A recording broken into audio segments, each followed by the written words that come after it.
அறிவு இறைவனாக இருக்கான், அவன் தான் உடலாக இருக்கான். அதனால இதெல்லாம் இப்படி நடக்குது. இது ரெண்டு கூட்டுல மயக்கத்துல நான் இந்த உடல் வரைக்கும் எண்ணிட்டு இருக்கேன். அப்போ இறைவன் என்ற அறிவை ஒப்பிச்சுட்டு சமுதாயத்துக்கு உடலை ஒப்பிச்சுட்டா மிச்சம் இருக்கிறது ஒண்ணும் இல்லை. அவன் தான் சுத்த ஞானி. அதுதான் சந்நியாசம். அப்பதான் தொண்டு முழுமையாக தன்னை அர்ப்பணித்துக் கொள்றான். அந்த அர்ப்பணம் செய்து கொண்ட பிறகு அப்போ குடும்ப வாழ்க்கை இருக்கலாமான்னு கேள்வி வந்தா குடும்பத்திலேயே இருக்கலாம். அவங்க என்ன தப்பு செய்தாங்க அவங்கள விட்டுட்டு ஓடிடுறதுக்கு? இது வரைக்கும் அவங்க உனக்கு செய்ததெல்லாம் நன்றியெல்லாம் அந்த நன்றிக்கடனை அங்க அவங்களாண்ட இருந்துதானே செய்து செலுத்தி ஆகணும். அதனால குடும்பத்தை விட்டு அண்ணாங்க போய் வெளியே இறந்தாதான் சந்நியாசம் என்ற ஒரு கற்பனை இருக்குது பாருங்க, அதை இன்னையோட ஒழிச்சுடுங்க.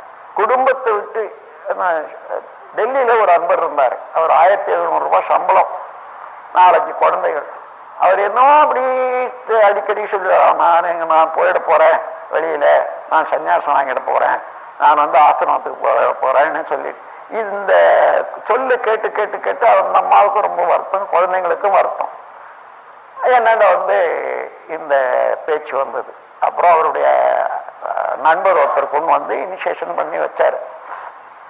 அப்புறம் என்னங்க நீங்க சன்னியாசம் எடுத்துக்கிட்டு ஆசிரமம் எங்கேயோ போகணும்னு சொன்னீங்கன்னு சொன்னாங்களேன்னு கேட்டேன். ஆமாங்க, என்ன இருக்குது, என்ன இதெல்லாம் இருக்குது அப்படி அப்படின்னு. அப்படிதாங்க, உங்களை போலதான் நானும் இருக்கேன்.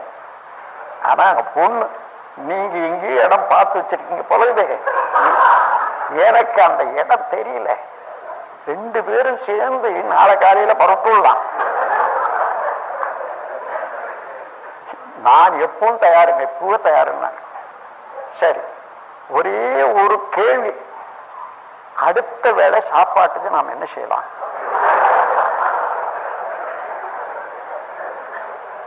அங்கே ஆசிரமத்துல போனா எங்கெல்லாம் அதை அங்கேயே பார்த்துக்கலாம். அப்போ இன்னைக்கு நாம என்ன செய்யறோம்? நாம சம்பாதிக்கிறோம், சாப்பிட்றோம், குழந்தைங்களுக்கு கொடுக்குறோம், அது மாதிரி இதா இருக்குது. அதிகாரத்தோட போய் உட்காந்து சாப்பிட்றோம். அங்க போனா அது பிச்சு தானே. ரெண்டாவது, இந்த ஆசிரமங்கள் எல்லாம் ஷோர் என்ன ஏனாம போட மாட்டாங்க. எல்லாரும் பார்க்கறதுக்கு சில சமயம் போடுவாங்களே தவிர, நீங்க அங்கேயே இருக்கிறீங்கன்னு சொன்னா முதல் ஒரு உத்தியோகம் என்ன? தொடப்ப கட்ட கொடுப்பாங்க, சமையல் அறையில தேய்க்கிறதுக்கு கொடுப்பான். இந்த வேலையில நீங்க என்ன எடுத்துக்கிறீங்க, நான் என்ன எடுத்துக்கிறது? யோசிக்க வேண்டியதுதான். இன்னைக்கு யோசிச்சு வாங்க. காலையில வந்தாரு. காலையில சுவாமிஜி ராத்திரி எல்லாம் நான் தூங்கலன்னாரு. ரொம்ப நல்லதா போச்சு, நான் நிம்மதியா தூங்குறேன். அதுக்கப்புறம் இப்ப என்ன கிளம்புறதுக்கு என்ன சொல்றீங்கன்னா, ஐயோ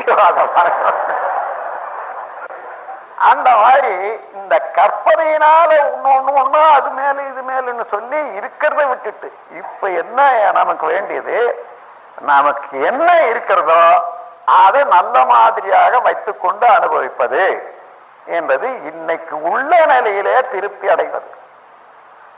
conditional satisfaction will be successful.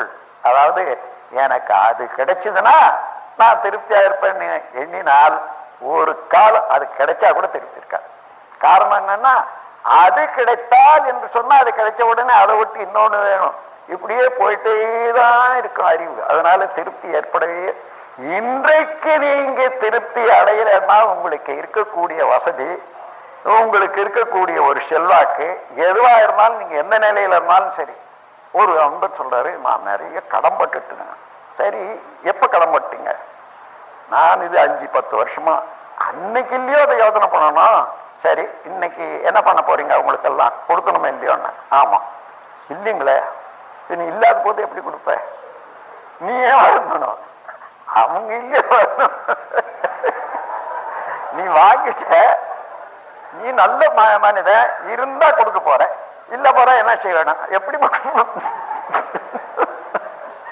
அப்போ நீ வருத்தப்படுறதுக்கு ஒண்ணும் இல்லை, அவன் படணும்.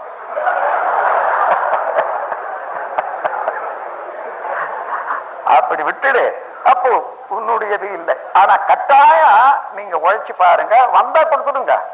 ஆனா கவலை உங்களுது இல்லைன்னு.